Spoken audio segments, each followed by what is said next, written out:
Changeur, ils ont construit Batonga qui en na béton armé.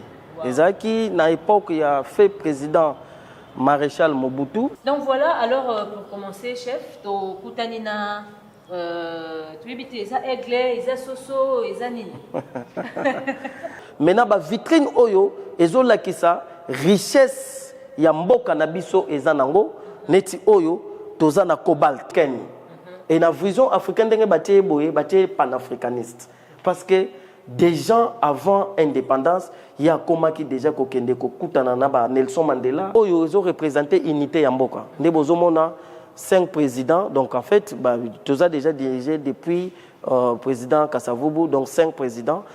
Et tous a parlé il y a musique, il y a rumba, il y a des artistes Shumbo, Mutasala Kiango, il y a Zemo, il y a parlé présidentiel.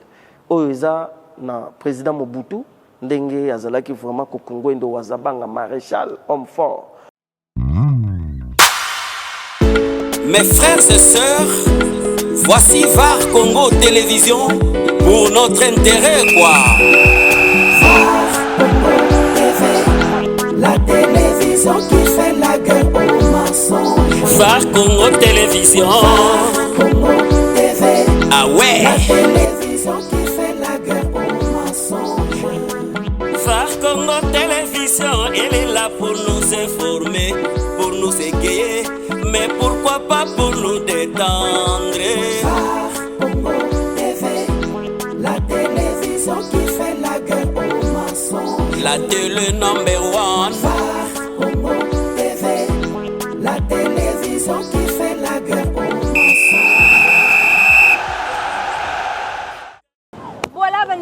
VAR Congo Télévision, tu es sous liboso bitando na bino, bitando ike na bino pour na repesa bino sous ba mbote. Et voilà que aujourd'hui vraiment tozali wana pour na ko découvrir oyo peut-être bokana kité mais kasi toye ko proposer bino yango lelo tozali awa na limité alors tozali bongo na échangeur de limité communément appelé. C'est alors que justement penenabiso a bozali komona boulevard Lumumba et outi boye vers des bonhommes et puis ezali kokene boye vers limité 13e et puis kino na première rue. Voilà. Alors ah tozali na échangeur de limité. Pourquoi bengaka yango échangeur de limité tokoyeba yango na kati?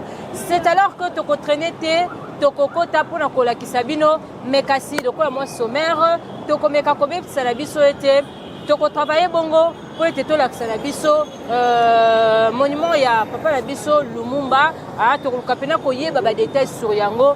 Pourquoi est-ce que etelema esika moko na échangeur na yango wana tokotambola lisusu na kati pona kolakisa na biso pe musée national et puis ba détails nyonso oyo tokomona ekozala vraiment important pona biso na bino toyeba ko développer yango ensemble. C'est alors que pour ne pas vous ennuyer comme d'habitude, je ne suis pas seule. Nazali bongo accompagné de tonton Plamerdi Kadengi Azali caméraman toujours. Voilà que tozali déjà kotambola. Alors to kota et puis to développer ensemble les nabino. C'est parti. Mes frères et sœurs, voici VAR Congo Télévision pour notre intérêt quoi. VAR Congo TV, la télévision qui fait la guerre aux mensonges. VAR Congo Télévision. VAR Congo TV, ah ouais. La télévision qui fait la guerre aux mensonges. VAR Congo Télévision, elle est là pour nous informer, pour nous égayer, mais pour... Comme il bosse à bureau et directeur, c'est comme ça qu'on va essayer de parler avec lui et puis discuter en long et en large. Comme ça, tu as des détails sur ce que nous sommes en train de voir. Donc, genre, et tout ça, la signification en côté, parce que nous, on essaie de voir, mais connotation des toc, toc, toc. Oui. Bonjour, chef. Bonjour, madame Belle de VAR Télévision. Merci beaucoup. Vous allez bien? Oui, ça va. Ok, nous sommes venus vous voir. Comme ça, let's go le micro pour Toyo Kanamala. On peut le mettre? Oui, ça va. Merci beaucoup. Voilà. Sinon, la santé, ça va? Non, ça va. Tout va bien. Alors, on aimerait bien discuter sur la tour téléchangeur. Ben, quand même, de un, on voudrait d'abord savoir qui vous êtes et vos titres respectifs. Merci beaucoup. Je suis Joël Ikenda. Je suis directeur du musée d'art contemporain multimédia. Je suis expert en gestion du patrimoine depuis plusieurs pays à l'extérieur du pays, que ce soit la Corée du Sud, Hong Kong, voire même en Alexandrie, en Égypte. Voilà, j'ai été nommé il y a cela une année comme directeur de ce musée, mais je suis conservateur et muséologue. Ok, merci beaucoup, M. Joël. Avec VAR Congo Télévision, nous procédons beaucoup plus en marchant. C'est comme ça que tous tambola, tous solo là, tous découvrir, tous bêta solo. Et tous c'est beaucoup plus et en lingala pour ban sur Rolanda, soit dans la meilleure compréhension. Ok, ça va. Problème ezate. Toko eza monokambo kanabiso. Tous senga kutu ba congolais ba maîtriser mingi ba langue nationale na biso que ce soit lingala, chiluba, kikongo, na swahili. Voilà. Alors nous pouvons déjà commencer, faire un tour et puis découvrir. Donc voilà, alors pour commencer, chef, to kutanina tu habiter eza aigle, eza soso, eza nini. Ok, ça va. Biso, il faut batubaye bagé biso, tozana kacha musée. Ok. Eza musée de l'art contemporain et multimédia. Okay. Et qui dit contemporain, en fait, c'est tout ce que nos artistes sont en train de réaliser, que ce soit académiciens ou non académiciens. Et tobenga bango peu plus art populaire. Alors, ils ont déjà fruit. Il y a artiste Junior Longa Longa, dit Savant Noir, et c'est un grand aigle qui représente en fait la force, la grandeur de notre pays. Il lui avait représenté ça quand nous avions une exposition sur l'histoire de la RDC, hommage aux héros nationaux. Il avait vu que nos ancêtres qui ont pu combattre, ils ont la force de l'aigle parce qu'ils ont pu résister contre la déportation de la colonisation, contre les Portugais, contre la pression belge. Donc voilà, ils sont vraiment comme Kimpa Vita, je prends l'exemple. Elle était brûlée vive avec un bébé au dos. Elle a mené une grande résistance. C'est ainsi que l'artiste les a comparés comme des aigles. Wow. Voilà. Alors, c'est comme ça que Rotambola Sikoyo Libanda, to mekampo ko des détails sur ce que nous sommes en train de voir. Alors, nakati ya Botambola na biso, nous avons de part et d'autre, c'est vraiment construit en béton. Alors, tu évites les solonini penza oyo, les amis au batama nakati ya tour oyo. Au même moment, toujours avancé. Oui, effectivement, tour échangeur, ESA construit batonga ki yango na béton armé. ESA qui na époque il a fait président maréchal Mobutu. Vous savez ESA qui pona a abimisate lokola ke a copier tour à Eiffel. Oh basala ki yango na mabende na acier ndenge to benga na ki falansa. Et en plus de ça tour à Eiffel ESA rosalama batonga yango na makonzi misato. Mais par contre, le président Mobutu nde alingaki asala eloko moko eza pirement ya biso moko ba congolais nde a utilisé ki béton armé et deuxièmement a tia yango 4 pylônes dont chaque pylône ils ont représenté une langue nationale. Donc ndenge za boye ils ont représenté Kikongo, Chiluba, Lingala, Swahili. Mais maintenant na suka nango boko remarquer que ba 4 pylônes wana esanganaka. Ce que Sangani et Pessi neti unité donc pointier moko ndeto lobi les 4 pylônes et Sangani et sali neti tour ya bo sangana ya mboka donc tour de l'unité ndenge to benga ngo yango wana première nomenclature ndenge pesaki. Alors ngai na ko proposer bino oyo ndenge tozawa tozana C hein to benga ngo rez-de-chaussée mais eza sous forme circulaire. Alors pour le président Mobutu ndenge architecte oyo atongaki yango kombo na yezaki Olivier Clément Kakoub aza franco-tunisien et bokomona que ezo pesa un peu différent na ba galerie neti ba botour donc yé bepesser y architecture na ye ya ba colonne des fois ezo pesa ba circonférence moko ya ba 2 mètres sur 3, 1 mètre sur toi, donc oyo nyonso ozomona eza kaka épaisseur ya béton moko. Donc ozomona dans muneno nyonso eza kaka épaisseur ya béton moko. Et nde banda basalaki yango na 1970. Hein, en 1970, ce qui totali, on remarqué que il y a des travaux et bandits, mais en 74, les travaux s'arrêté. Et s'arrêta qui parce que le président Mobutu, il y a zalaki na makambwe belé à la fois ndenga bandai kosala. L'architecte Peoyaki Kotonga azalaki de moindre parce que ça architecte Oyo yé à Tonga première résidence il y a président tunisien na bango kuna na Tunisie pour azalaki tunisien et à ça la première résidence il y a Bouffette Boigny batu bayebi aza président l'un des présidents il y a Côte d'Ivoire et ndé président Mobutu comme abandaki ko se mesurer trop en Afrique azala l'homme fort ndé bengisa qui peut le même architecte. Alors tant voyez Kotonga a bengi mbala moko ke ko sala pe Guadeloupe. Des bunkers au ezana Guadeloupe ezaka ka même architecte wana mutasala kiango Olivier Clément Kakob. Alors ceux qui bozomona même tout autour là par exemple ezali premier bakazi ya roi Kuba. Ozomona donc eza symbole domoni bakazi wana bo ezaki na banda kwa batolte ezalaki banda kwa bo motif Kuba o nyonso zomona eza vraiment trop ancestral yango wana tilelo eza conservé ah on touche pas les verdad nde yango moni eza conservé awa parce que biso toza site ya musée mais na lingi nanu na ndenge tozokende na ko expliquer public bayeba tour à échangeur et où ta wapi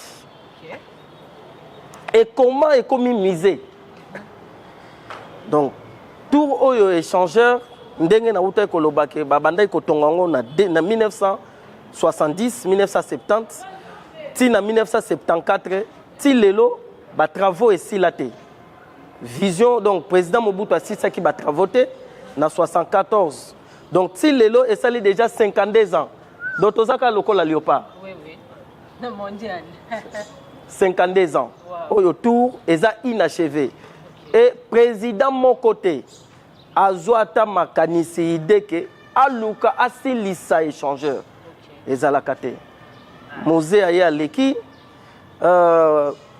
Joseph Kabila aye aleki donc awande ezana projet moko oyo basali sur la modernisation et réhabilitation nde to soumettre ngo na présidence. En tout cas, le président Fatih a trop engagé pour moderniser le site à échangeur. Pour nous informer, pour nous égayer, mais pourquoi pas pour nous détendre. Congo TV, la télévision qui fait la guerre aux mensonges. La télé. Que tu as des désiderata, difficulté, problème na biso, to lobela bino facilement tu vas comprendre.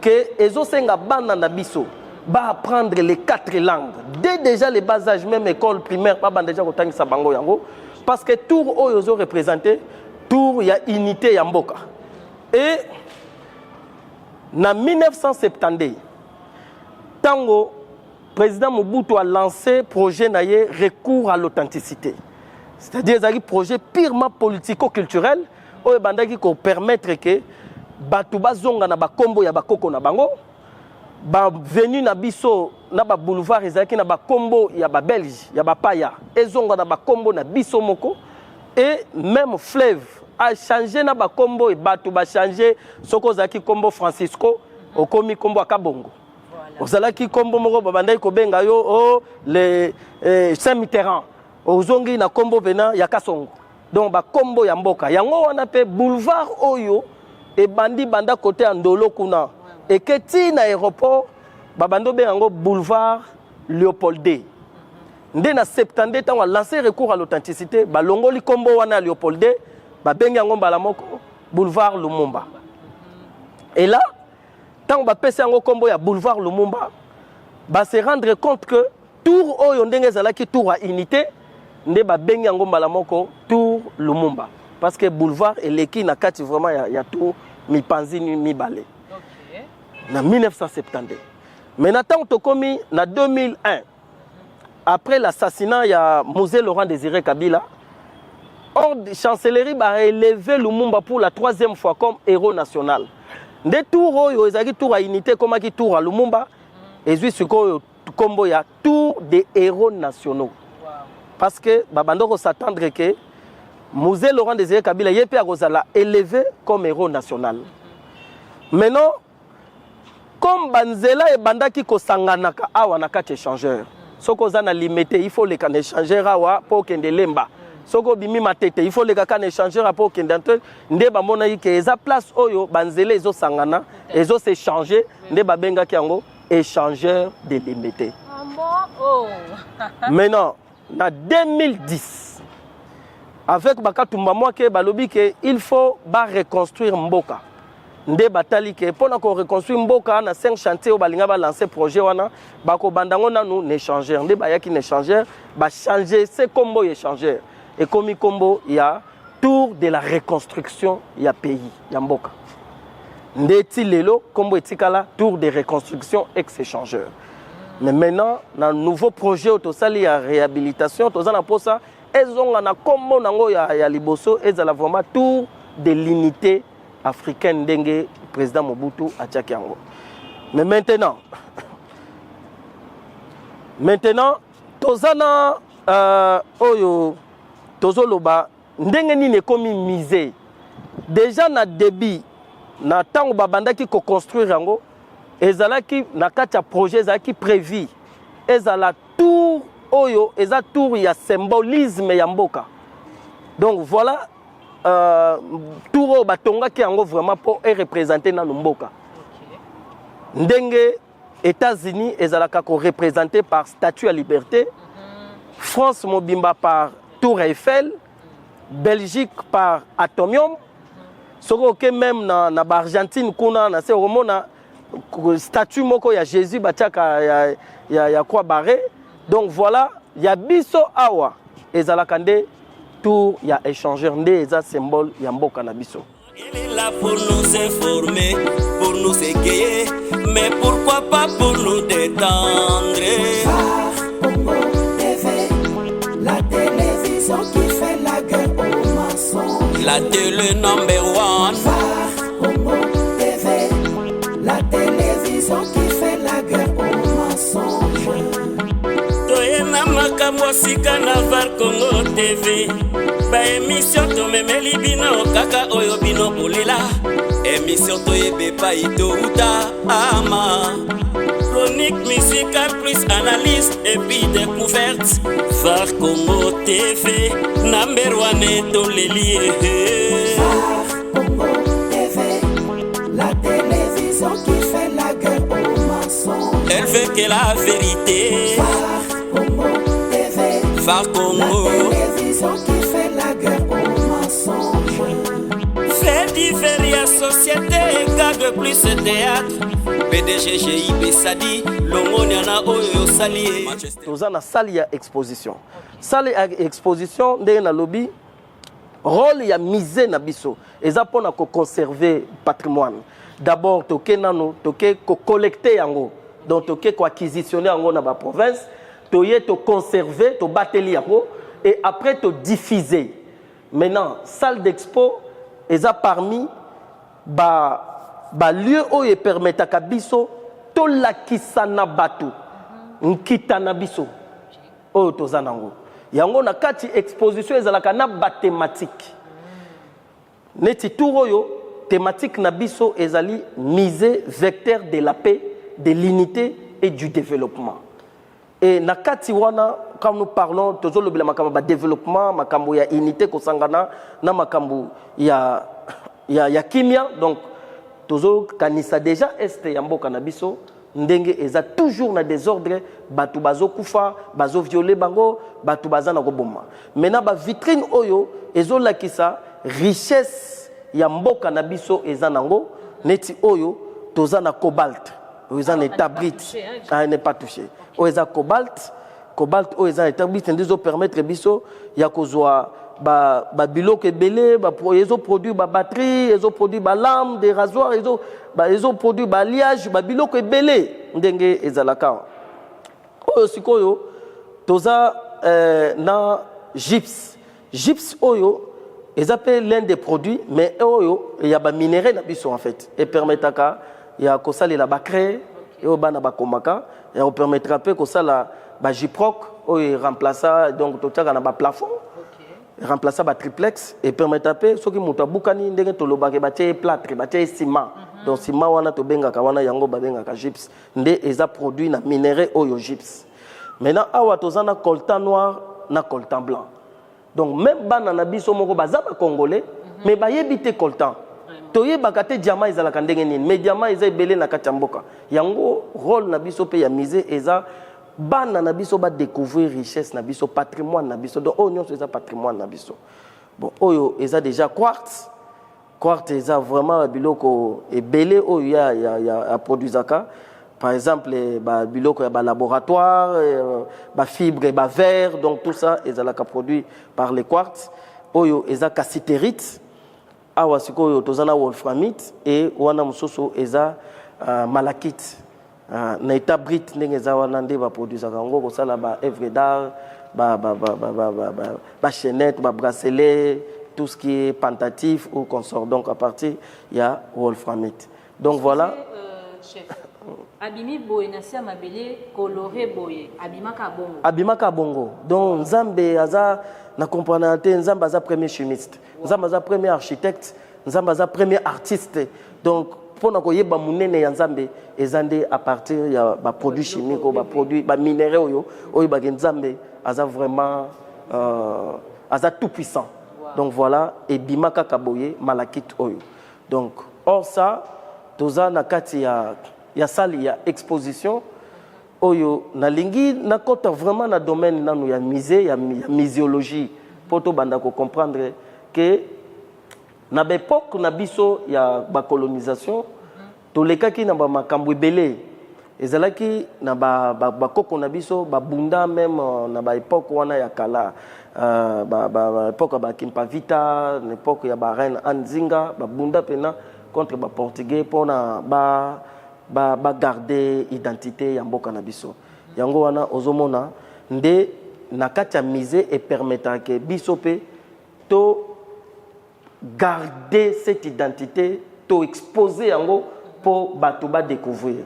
Et na kati ya Institut des musées nationaux du Congo tozana ba catégorie mingi ya ba œuvre d'art, tozana ba œuvre d'art mususu, donc tolo ba collection ezali ya traditionnel o ezaka ka purement ba koko ba bandaki ko salela nde to be yango na français ethnographique wana mingi ko mona ngo na nouveau musée o eza sur Triomphal. Mais maintenant tozana mususu ezaka ka archéologique, c'est-à-dire que ba recherche o basala kana base ya mabele batimoli bake komona par exemple nzungu moko nzungu eza soit libanga moko pierre taillé oyo eza bakoko babande ko sala yango to be yango ba recherche archéologique. Et wana nde eza pe toute variété à collection siko biso na kati échangeur ezali purement kaka contemporain, donc c'est à dire que artiste ya époque na biso ba oyo bazobima l'Académie des Beaux-Arts na ba oyo bazaba non académicien parce que art ezalaka inspiration nzamba pesio olamuki obandi ko sala nde tobenga bango ba oyo bakota académie te tobenga bango art populaire. Mais na kati art populaire ata bazaba académicien te bazana ba artiste o babima ya makasi bako sous-estimer bango te neti ba chéri samba neti chéri chérin o aute ko kufanya c'est la 3 mois. Donc ozomona ba œuvre neti oyo ils ont représenté par exemple Lumumba a une vision africaine. Et la vision africaine est panafricaniste. Parce que des gens avant l'indépendance, il y a qui déjà Nelson Mandela, Kwame Nkrumah, Sékou Keïta, et tous ces grands leaders africains permettent à comment une grande visionnaire, donc un grand visionnaire en fait, avoir une grande vision africaine. Et bisotant on réclamait l'indépendance, bah pays belé Afrique, comme on réclamait l'indépendance. Yango Lumumba a repris comme un grand panafricaniste. Donc voilà, ndenge comment ya mboka ndenge ezo tambola. Et là, na kati na ba collection na biso awa ya art contemporain, ezana ba œuvre mususu esali ba mbula ebele. Hein? Donc 1973, 74, 1972 oyo Chéri Benga, omoni ezalaki na ba Chéri Serin, Chéri Samba, Chéri Benga. Et pourquoi bon on se va ba Chéri Liboso? Bon, ils a retrouvé ils a dit ba Joseph ndenge omona mboka na biso ezaki dirigé mingi par ba Joseph. Joseph Mobutu, Joseph Kasavubu, Joseph na ba Joseph, Joseph kana ba Joseph. Hein? Mingi après sikoyo président Fatih Beton sikoyo na ki Félix. Donc oh yoza coïncidence ndenge salama ki bango pe na monde na bango Chéri Samba, Chéri Cherin, Ouchokufa, Chéri Benga. Donc bango na bango. Mais ce sont des grands artistes. Neti tableau au Asala qui ont depuis 2005. Donc ça fait déjà 21 ans qu'ils ont conservé dans Katia Musée. Oyo eza Chwembo Popol, Abandai Kolobela, comment la femme doit entreprendre tout ça maintenant à transmettre en gros la génération na bananaye va apprendre aussi l'entrepreneuriat. Donc voilà, oyo eza vraiment des cuivres repoussés. Hein. Parce que le tableau, monsieur, les a venu en cuivre. Okay. Ça, c'est les cuivres repoussés. Et OIOP, et puis 2005, donc ça fait 21 ans, c'est l'école atelier Botembe. Ils ont une époque où on a des artistes qui critiquent Bango, qui balingi ko sala ensemble. Nde basangana ki 5 artistes. Wumba, Kankonde, tous ces artistes basangani. Pour que basa la tableau moko bango moko na banduba nde to bengango partagisme ils ont vraiment du partagisme mais liboso na biso bomona ke comme tozolo ba l'unité ya mboka tableau oyo ils ont représenté unité ya mboka nde bozomona 5 présidents donc en fait toza déjà dirigé depuis président Kasavubu donc 5 présidents mais les présidents Kabila les pères et Kabila les fils, Bazawana représenté, pour nous représenter Bachaïlophone, Mobutu a représenté Lingalaphone, Kasavubu a représenté la région de Kikongo, Grand Bandundu et Congo central, ainsi que Fatih Beton a représenté les deux Kassai, la région Chilubaphone. Donc les 4 langues s'unissent, Balobi, zéro tribalisme, zéro régionalisme, zéro clanisme. Papa c'est Moko, maman c'est Moko, école c'est Moko. Donc voilà l'unité du pays. Et pour continuer quand on a tour unité ou en développement, les rumba congolaises ils ont classé dans ordre en fait na UNESCO comme bien culturel national immatériel et ba classé comme patrimoine mondial en fait culturel immatériel. Et tous en a parlé tout moko il y a musique, il y a rumba, oyo les artistes Chwembo mutasala kiango, oyo ezan zemo nde asali tableau oyo représentant rumba mais ils ont vraiment tableau moko ils en continuité il faut continuer susu banda na bawendo kolosoi ti na fali na ferré. Ne laissez aucun souvenir s'échapper avec VAR Productions, spécialisée en couverture événementielle, direct live de haute qualité. Deuil, mariage, collation, conférence, shooting photo pro et création graphique, logo, affiches, spots. Retrouvez-nous au VV Center, Rond-Point Victoire, vers Kassavou. Contactez-nous au plus 44 75 77 63 0 306. VAR Congo, la qualité pro au meilleur prix. Oyo to bien on parler de présidentiel. Oyo za na président Mobutu ndenge azalaki vraiment ko Congo ndo wazabanga maréchal homme fort. Ba kitso eza ba kiti na ya bando fandela kuna na présidence na OIA. Oyo ezalaki pona ba faire présidentielle. Donc purement en fait, il y a ba ordonnance loi. Sokazo signé ba ordonnance, sokazo yamba ba paya, ba visiteur mususu pona ko signer mingi ba mikanda ezalaki na oyo. Mais maintenant soko tali ezape na ba mapapu ya aigle. So botali yango yo ndi a partir ba pesa ke kombo ya aigle de Kawele. Wow. Maintenant kiti wana mususu kuna ezana ba léopard ba poso ya léopard. Ezalaki kiti moko ya bande ko sala ngo rapport na ba affaire coutumière. Pona ko sola na bankumu pour na koyamba ba ballet traditionnel pour na makambo ebeleza ezotala kaka ba coutume ba tradition na biso. Maintenant oyo awa eza piste ndenge to benga ngo piste na ye basalaki na 1972 tango asali recours à l'authenticité.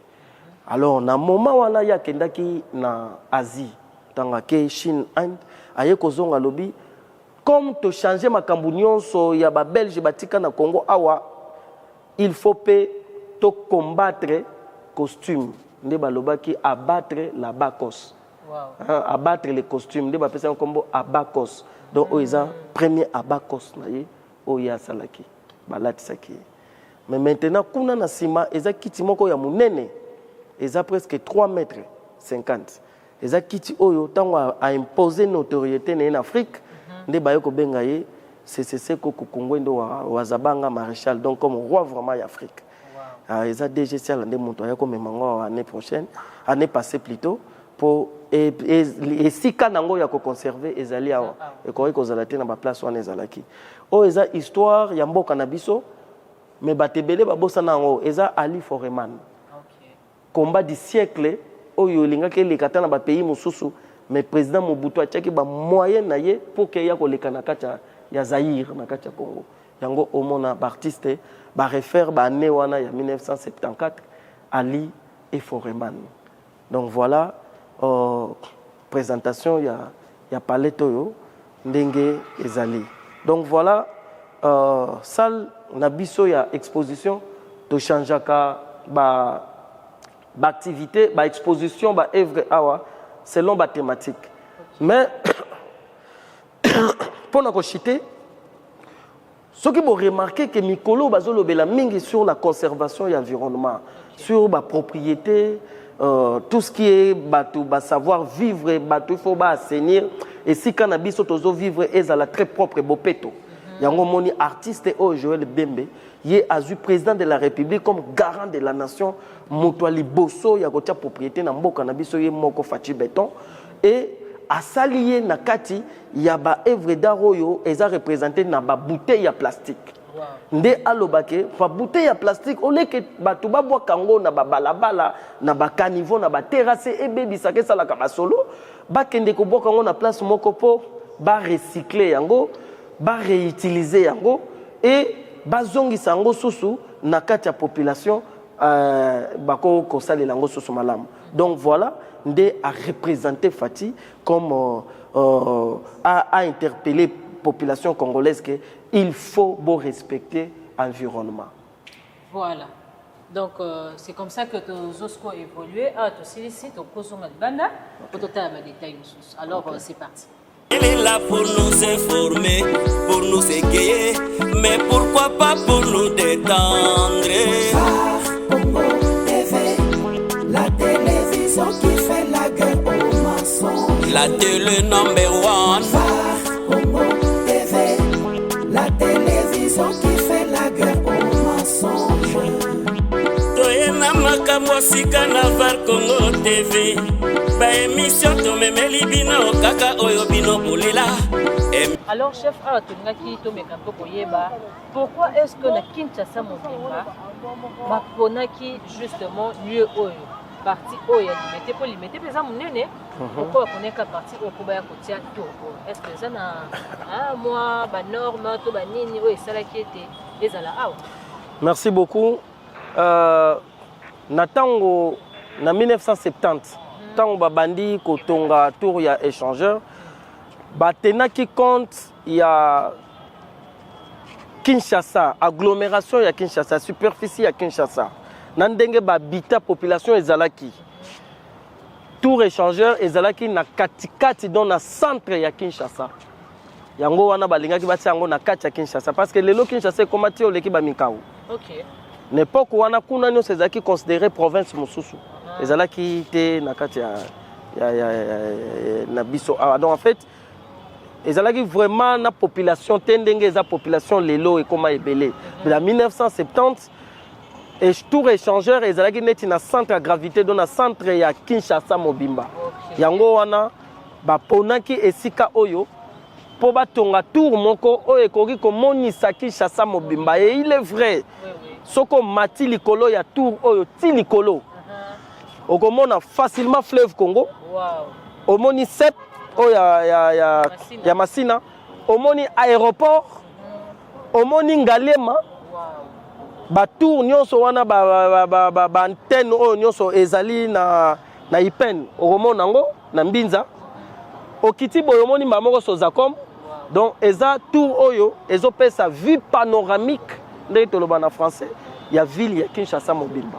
Alors pour nous commenter likolo to saleli to salani bescalier kaka to ba ascenseur eza. Non, na débutant batonga ki yango déjà ba prévoyait ki à escalier. Escalier eza ti likolo mais escalier wana eza ba 670 marches. Donc eza vraiment ebelé pour commenter likolo et deuxièmement eza qui prévu batia ascenseur.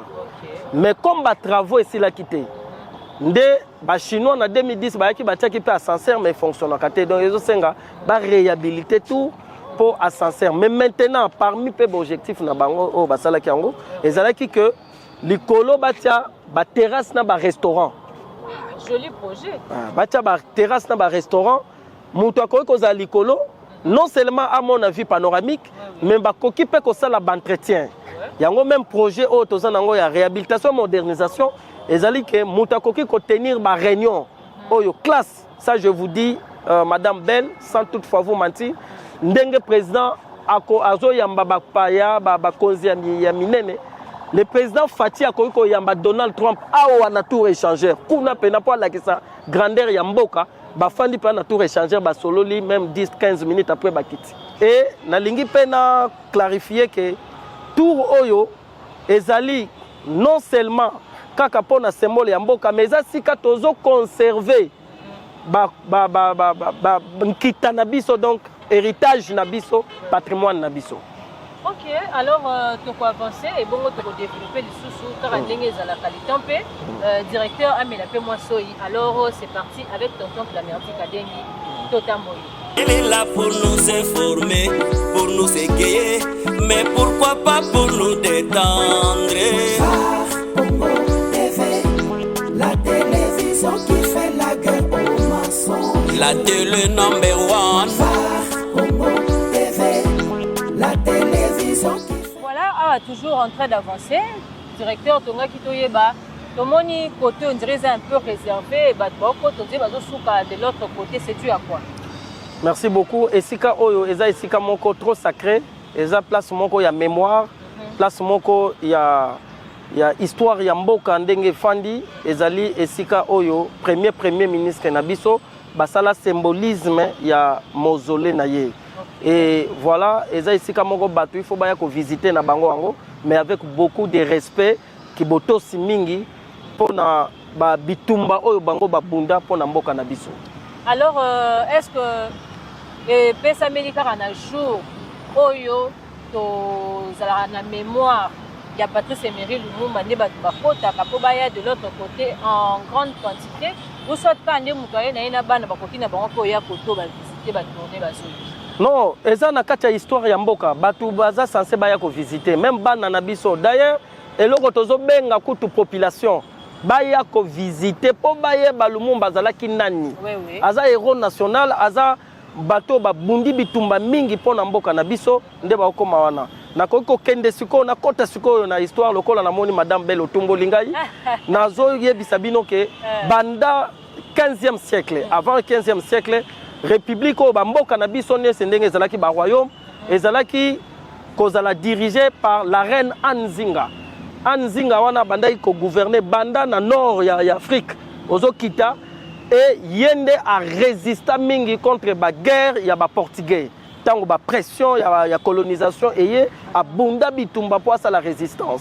Et à partir après na 16e siècle ezalaki déjà ba groupe ethnique na biso bangonde bazwa ki relève ya ko bunda pour ba garder identité ba groupe Bwami ba Lilo Ankoyi ba homme léopard ba twana nyonso ba moyena ki résistance pour na ko ça la résilience contre l'esclavagisme contre la déportation ya batu ba komaka ba umbukuna na kokataka batu ba maboko ko bomaka batu yango wana après ye eyaki mouvement moko spirituel ezalaki ba donabe jande to benga kimpavita nde ayaki cette jeune femme jeune dame a résisté qui peut contre les Portugais. D'ailleurs, Boma Kena, Batumbi a kotumba ndenge tolobaka brûler vive.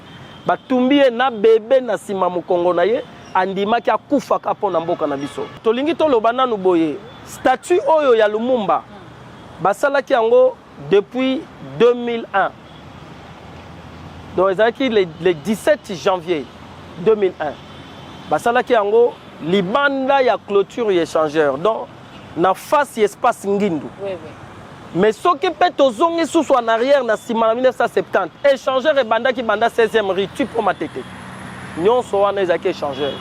Mais comme il y a une spoliation et belé échangeur atikala na nuna oyo.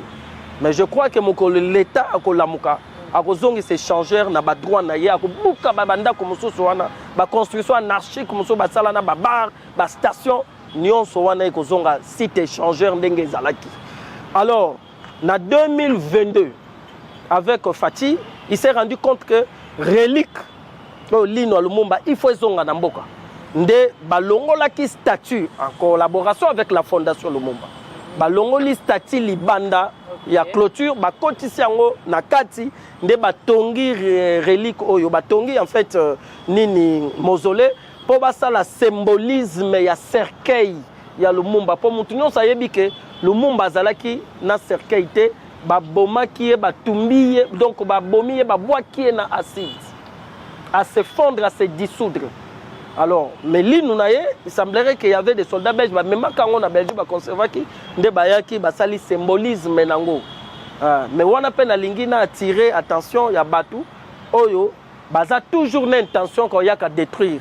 Ce qu'on y a qu'à détruire au rokutango awate zalanga nango awate. Ça je vous dis la vérité que bino batu bozala ba intention au lieu que bobu tonga bozolinga bobuka soko yeba ko kanga oka pour rien au kuta pe loko awate. Et deuxièmement Madame Belle avec VAR télévision parce que VAR alingaka mona vidéo. Oui, vidéo Folex. Na lingi na lobela susu batu pe baye basusu makambu ya batinel. Problématique wana ya batinel et ça la baise na ba internet na ba réseaux sociaux.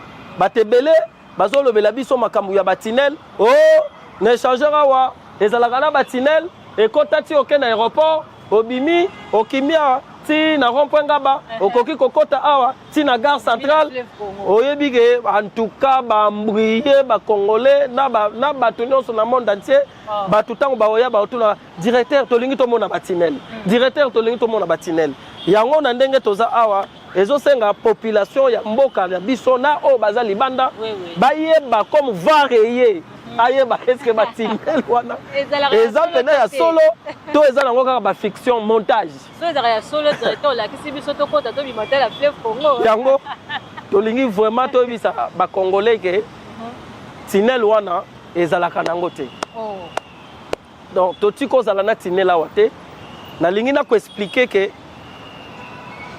naza na site oyo comme technicien d'abord depuis 2011 nayaki na site comme technicien nde nakende osala formation libanda awa sikoyo bazongisinga lokola directeur donc tinelo ezali awa eza kaka mai moko place toza na makolo 4 makonzi wana échangeur soki osali presque 100 mètres source moko ezalaka wana source wana elekaka sikoyo na se ya passerelle oyo tozomona oyo eza 250 mètres na molai passerelle wana eza 250 mètres na se nango eza nde na mai donc tinel oyo bato balobaka tinel eza nde canalisation kaka ya mai wana eleka na se ya passerelle etamboli ekatisi mpe na ngambu ya makadamu na espace oyo basali spoliation donc basali construction anarchique awa oyo ya ngambu awa eleki ekomi bwaka na nsima espace ngindu mai moko ezalaka wana tobenga rivière Kalamu ekatisaka po matete ekebima ti na poids lourd na côté ya Safricas après ake komi bwaka na mai ya njili yango tinel wana eza kaka na se ya passerelle awa eye ebimi ebwaki donc elandaka mwa mai wana nde ekatisi nango mpe kaka wana 17e na 18e ekatisi kuna donc oh tinel moko ezalaka na te lelo vraiment tolingi comme vareye toloba vérité bayebake non vare ekomi awa makambo wana mpe esili mbala moko donc to découvrir que tinel ezalaka te lokola vareye awa varelinga komona bakotula biso wapi video est-ce que tokoki komona tinel yango ndenge mwa source ndenge mwa mai ekeli ata tokoke kobima na ngambu kuna te? Alors awa sikoyo namoni libulu ya mai toyebi te eza nini, directeur mekano akoexplike biso. Madame Belle, comme signification ya var eza vidéo. Oui, oui. Il faut amona po bandima. Est-ce que biwana ekotaki to ekotaki te? Est-ce que makamba lobaki eza ya solo to eza ya solo te? Donc to lobaki makambo batinel na ba réseaux sociaux lekaki ke batinel moko ebanda bande échangeur ti na aéroport. Mosusu ekendati gare centrale ba rond-point ngaba partout kuna eza batinel. Nde na oyebisa bino lelo que ezaki perte de vitesse, eza ba fiction, eza montage.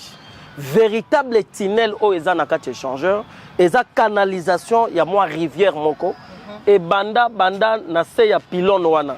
Et leki na se ya passerelle o eza 250 mètres de longueur et ye koleka awa yango yo soki botali ozo mona tunnel mai oyo azo continuer alandi tout droit ti ya kati si na ngambu awa un espace o ba komi Christ à vie. En tout cas var comme ezali, je vous dis la vérité, eza spoliation. Eza construction anarchique batongi likolo ya bakaniveau po mayo il faut eleka wana abima na sima espace ngindu amibwaka na rivière moko to bien rivière Kalamu ezalaka wana nde akatisaka po matete. Donc tunnel o babando loba wana eza tunnel nde kaka mo partie ya muke oyo. Ma yango eutaka na source moko ezalaka na se na ba pylône échangeur source wana nde mutu ezo bimisa mwa mayo nde keti kuna. Alors, c'est bien, on a ce que tu as emprunté, nzela nini, bon auto, continuer l'information na biso. Ok. Directeur, tu n'as pas de yeba. Droit de moni, clôture et amounene. D'ailleurs, vous avez expliqué biso. Est-ce que ça a un moyen de transport où ils sont se déplacer na kati awa, pourquoi on est tout le monde dans un site touristique. To awa ils ont un accord à makuna. Bon, awa, ce que quotidien na kati site échangeur. Tozate na ndenge to benga ngo vide vide ya guidage. Batambolaka na ba moyen de transport soki des fois bolongo une entité telle bozoke une entité telle mais échangeur soki bo bandi banda na tour explication bandi banda wana tozo continuer ti na mausolée eza pena ba espace neti ya ba gradin neti awa nde toza awa couloir oyo to benga ngo viaduc. Eza viaduc ezo banda kuna na échangeur na ba pylône na échangeur do na rez-de-chaussée oyo to benga rotonde extérieure ti na salle Culturama et salle wana to benga Culturama eza pour la vidéothèque pour la vidéo et là eza te ke na mutuka moko banda kotambola na kati non yo moko ko banda ko visiter maintenant to lo ba échangeur eza dans les 9 hectares. OK. Ya longueur. On a bangonga nini penza o to monaka awa ils ont plus fréquenté to ko bima bomuke pardon directeur ko to moni awa bana bazako sakana est-ce que ça rapenza na ba temps o boye ba mikolo yo eza penda bisika oyo penda do itondaka na ba visite bon to lingi to loba mingi plus fréquentation et échangeur et yaka mingi vers les après-midi mais na ba 20 midi za mingi bekolier. Na période oyo bana bazana na vacances te ba école eyaka vraiment ebelé ba komi ko ya ebelé ko ya ko découvrir patrimoine ezali awa et deuxièmement ba visiteurs sikoyo oyo ba individuel ba yaka mingi na après-midi mais tozo senga même avant midi ba koki ko ya na bango parce que site eza vraiment très près ya ko accueillir bango et ndengo pucho poser ozomona pona bana et consort. Après avoir visité, parce que musée est une place éducatif, est scientifique, est culturel et purement touristique, tel que nous disons. Après avoir visité scientifiquement, baya kande awa basakana nager ya bana détendre. Mais maintenant, na côté activité. C'est ça la question même que je voulais vous poser. Et ça na place oyo. Et koki ko accueillir ba grande activité au leke batu ba kendaka na ba stade ba kebuka ba stade de Martyrs kuna na ba biloko na bango ba gradin ya stade batu tozo linga te ke batu ba continuer ko buka tozo incriminer donc tozo linga tozo beta kutumbela que mentalité wana sila échangeur pe aza or ba espace ya ba exposition pour na ba œuvre d'art ezana ba espace scénique. Neti ndenge tozalaki na direction générale kuna na oya tozalaki na théâtre de verdure. Place Salama Bato Seka, première édition, deuxième édition, festival ya munene ya to Seka wana, awa pen échangeur ezana esplanade oyo et permettra to bien zone A et permettra pour na ba grande activité là je vous informe même faire rigola à betaki pe awa. Donc voilà, eza place ba Marcelo, ba sala ba campagne Alpha 40 donc ba grande activité, ba grande cérémonie oyo. Pourquoi pas même qu'on dédier toute la nation à partir à Awa échangeur. Pour tous même la présidence de la République, il y a qu'on dédier la nation, il y a un échangeur, tout prier pour la nation et c'est la main à la carte échangeur. C'est quoi Awa le quoi bozo beng sabi soto ya qu'on dédier tout moka Awa. Et comment il y a combien de personnes? Ah, si tu es vaste, donc tu as maintenant 40 000 les deux zones. Awa na Awa 20-20. Na Awa na ngambu. Ah, donc tu as 40 000 personnes. Et ça mon nez makasi. Ok. Ah, et ça ici comme quoi mon nez. Et on a lobby échanger dans 9 hectares. Wow. Alors, tout un boulot et bon, tout découvrir le plus. Ensemble, toujours avec tonton Plamerdi Kadengi, Nesiko, toujours au Tambola, avec précision. Hein? Et l'on a directeur. Alors, c'est parti. Elle est là pour nous informer, pour nous égayer, mais pourquoi pas pour nous détendre. Congo TV, la télévision qui fait la guerre aux mensonges. La télé number one. Congo TV, la télévision qui fait la guerre aux mensonges. Voilà la famille, donc VAR Congo Télévision, comme toujours, on est tout à bino, tola qui sarabino penza donc vidéo ne est là qui sabi soto lo bana non comme bino mona na mi na mesu. Donc mona meso. C'est alors qu'aujourd'hui vraiment tous avec bon akatia échangeur de l'humanité, bino mo comprendre pourquoi benga un échangeur, bino mo ko comprendre pourquoi est-ce que benga un échangeur de l'humanité. Donc on est allé au la Tour Eiffel, il y a Paris. Hein, donc il y a France, alors Bissopé na RDC, vous allez na tour, il y a échangeur. C'est alors que tout tambola ki nabino to la kisibino penza nini oyo ezali na kati to pe o e bomba na kati ya échangeur. To mona onka libanda, to mona kaka tour moko etelema, to mona kaka ndenge ba makadam elekango na gauche pe na droite, mais kasi to e barate penza nini bomba makuna. Bino moko bomoni et ce qui wana te bomoni lisusu na kati ya échangeur tozali bongo na musée national bomoni ba matière précieuse o ebombami na kati wana bomoni ba biloko nyonso ya exposition o ezali na kati pe boyoki masolo o ezali caché na ba tableau o bino bomoni na ba mur et tout et puis toye komona lisusu ba kiti o mokonzi na biso papa na biso Mobutu Sese Koko Ngbendu wazabanga afandela na ba divers formes ya ba kiti na ba diverses fonctions na yango bino moko bomoni bino moko boyoki. Bande ko balandi VAR Congo Télévision to comme bongo na suka ya émission na biso to pe découverte na biso ya mokolo moi lelo na échangeur de limité yango na pesi merci beaucoup to pe ba gros bisous na réseau kende kuna na Majesta et pai ya papa na nga moko ya motema papa Jéhu Besadi na bosanité quand on voit A on voit B. Tout moni papa, tout moni maman. Donc, na bosanité maman, nangai na kombo Mireille Lukombo, na bosanité, ba gros bisous. Et voilà à mon ami Esther Chama, ba mbote kuna.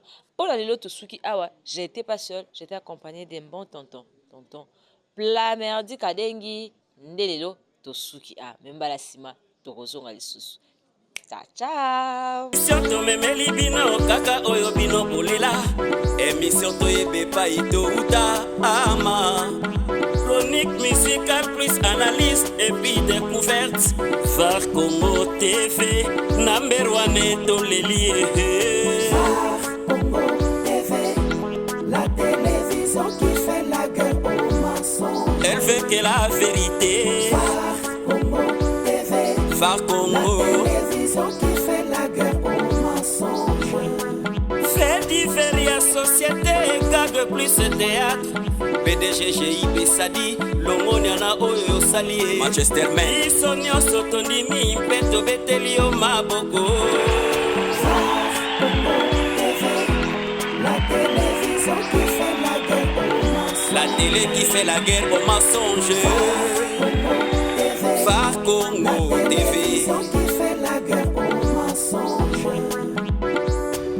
VAR Congo Télévision, la seule télévision qui fait la guerre au mensonge.